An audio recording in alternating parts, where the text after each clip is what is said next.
Nous sommes arrivés à monter jusqu'au 18e étage, forcer les portes de l'ascenseur et faire libérer les 3 agents qui étaient bloqués depuis 24 heures. Ça, c'était Fwassa.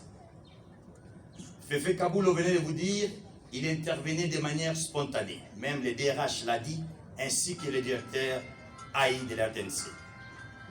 Un jour, je vois Fwassa entrer dans mon cabinet en me disant, Excellence, nous avons un problème. Il ne nous reste qu'un seul quart de retransmission de la RTNC. Il faut faire quelque chose. Je lui dis, Fwassa, mais qu'est-ce qu'on va faire? Il m'a dit, c'est vous qui avez la signature, monsieur le ministre. Il faut tout de suite passer commande d'un deuxième quart. C'est ainsi que la RTNC va avoir un deuxième quart de communication, de la retransmission. Il ne s'est pas arrêté là.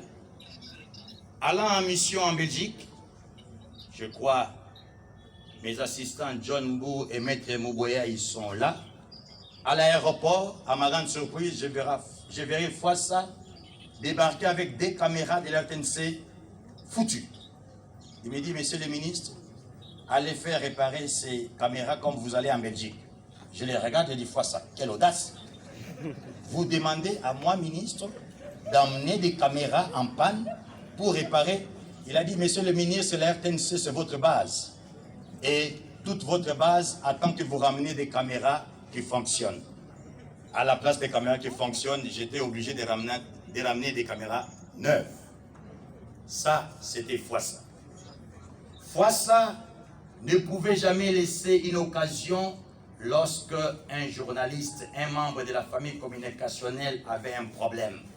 Il venait m'assiéger jusqu'à ce que nous puissions trouver une solution. Et pour finir, Fwassa aimait rire. Fwassa était rigolo. Et un jour, pour nous faire rire nous tous au cabinet, il va se pointer bien habillé en costume avec des baskets.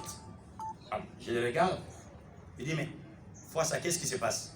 Il dit, monsieur le ministre, nous devons nous détendre, c'est le vendredi. C'est la raison pour laquelle je me suis dit, en me présentant dans cette tenue, ça va vous faire rire. Et enfin, pour chiter, Kabulo venait de le dire. Un oncle me posera la question une fois, mais pourquoi Kabulo dit toujours, c'est quoi ça? C'est quoi ça quand il est en train de retransmettre un match? Je lui dis non, il ne parle pas c'est quoi ça. Il dit Fwassa. C'est le nom d'un individu qui a été mon directeur des cabinets. À la famille de Fwassa.